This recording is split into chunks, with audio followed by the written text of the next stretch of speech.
All right, how to get your boxing stance or your striking stance.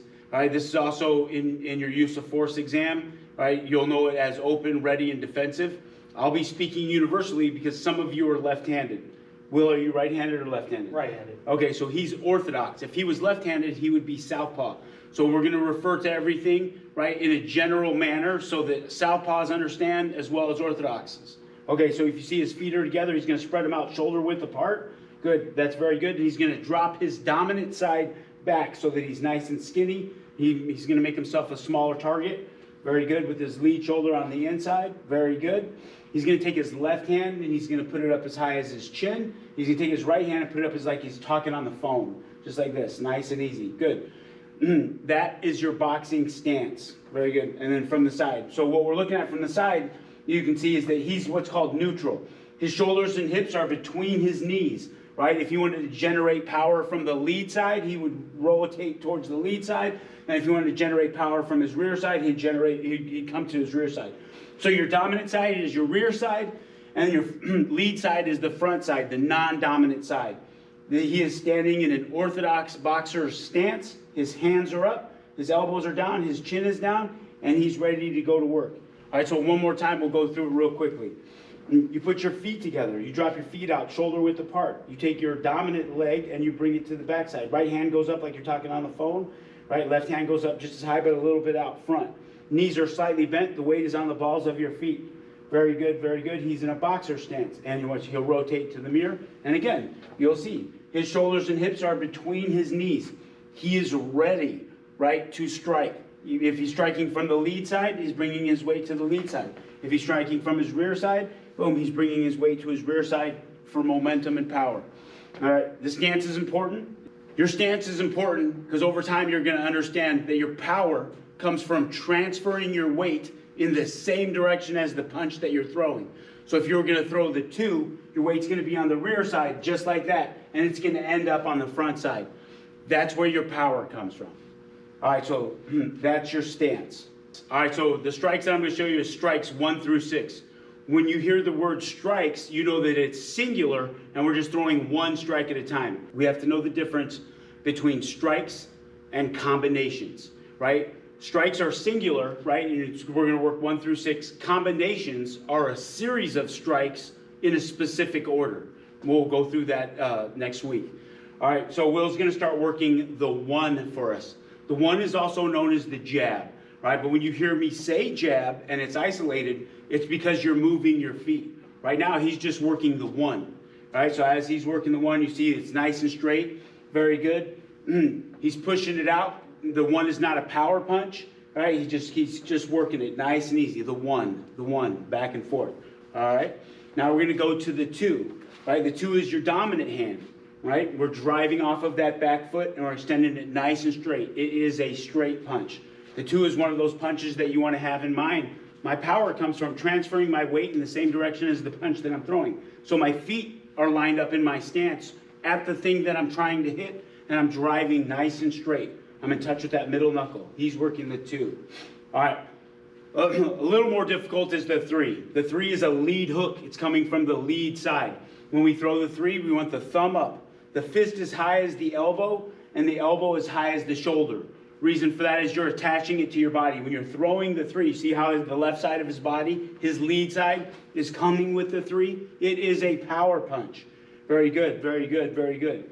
That is your 3. All right, moving on to the 4. The 4 is your rear uppercut. Very good. And same thing, if you understand that your power comes from transferring your weight in the same direction as the punch that you're throwing, you see that this punch is coming from down here and it's coming up. So there is a squat involved. Ever so slightly, and I drive off of my feet, driving upwards. Same thing, I'm in touch with that middle knuckle, driving it straight to the center of the chin. That is your 4. All right, if we flip to the other side, your lead side uppercut, that is your 5. And same thing, you see how he's squatting ever so slightly and he's lifting. He's bringing that hip. That is the 5. Very good, very good. Lead side uppercut. All right, last strike is the 6. Very good. It's coming from the rear side. Okay, in a strike, if I was asking for it in a fight, I would ask you for a loop. Okay, so we have the hook from the lead side and we have the loop from the rear side. In strikes, though, it's strike number 6. Very good.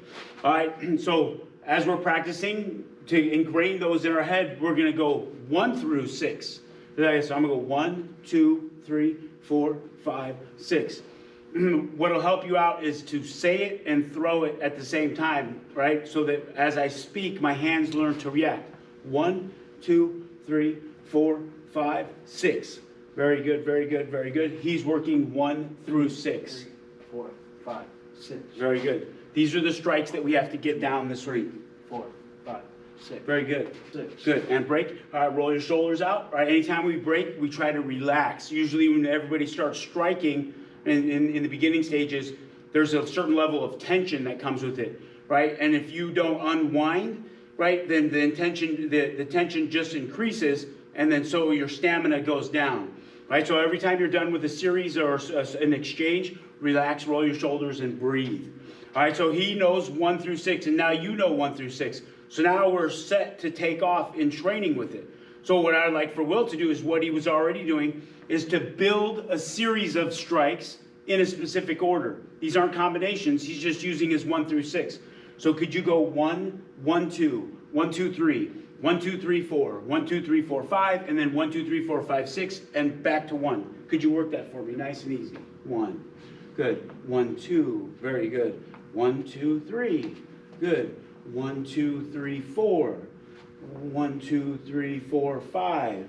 And 1, 2, 3, 4, 5, 6. Very good, very good. All right, so you'll be tasked with working that specific series of strikes for a round. Okay, so Will, could you do me another favor? We're going to start with doubles. You can see how these variations of understanding these strikes, they increase our movement, and then increasing our movement increases our skill level. So Will's going to work it like this. He's going to start with a double jab. Then he's going to go 1, double 2. 1, 2, double 3, 1, 2, 3, double 4, 1, 2, 3, 4, double 5, and then 1, 2, 3, 4, 5, double 6. Very good, very good, very good. The double's important. It's very disruptive when you're striking. As everybody gets good at striking, you get in a rhythm defensively. Oh, there's the 1. Here comes the 2. There's the 1, 2, 3. Every once in a while, you sneak a double in there just to keep things honest and keep your opponent on their toes. Very good, very good. The doubles are very, very effective. All right, alternative ways to practice our strikes 1 through 6. You see Will has the hand weights. Those are 3-pounders. You can find those anywhere, Target, Walmart, in the fitness section. Ones is probably what you want to start out with. Those weigh 16 ounces each. And then it goes on to 2s and then 3s. When you're using 3s, right, you'll see the shoulder workouts that we're about to do to give you punching strength and punching power. 3s are pretty demanding. All right, so Will, can you work 1 through 6 one at a time for me, please? As if we were working it for one round. So you're going to go 1, and then 2, and then 3. Very good. And then 4. Very good. And then 5. Good. And then 6. All right, and then we're going to add our breathing into that. We're going to take a big, deep breath. Hush, hush, hush, hush, hush, hush. Good, good, good, good, good. Good. Your exhale, right? If you're exhaling, I know you're inhaling. That's issue number 1. Number 2 is your breathing tells me right away what kind of energy you're spending and what kind of punches you're throwing. If you're breathing fast, you're punching fast. If you're breathing powerful, you're throwing powerful, right? So it's like, hush, hush. You guys will get used to it. The breathing part definitely takes commitment and practice. The last thing that we need to do is if you guys have a partner that can hold mitts for you, right? One of the drills that I love in the beginning as you're learning this, right, is called boxing flashcards. I'm not going to say anything to Will, but I know how to hold strikes 1 through 6. I'm just going to flash 1 through 6, one at a time, any one, and he's going to react and respond correctly. So right here we're moving. It's like he knows what that is. Nice. He knows what that is. Good. He knows what that is. He knows what that is. Oh, what's that? Good. What's that? What's that? Good. What's that? What's that? What's that? What's that? What's that? Good. And break. So you can see that was a perfect example. Will was warming up in the mirror. He was breathing. He was nice and relaxed. He was practicing his punches for power. And all of a sudden, when the mitts came out, his demeanor changed, his breathing changed, and not only could you see it, but you could hear it. And if you were on this side of it, you could feel it. It was very powerful. Okay, very good. So now I think we're ready to start training.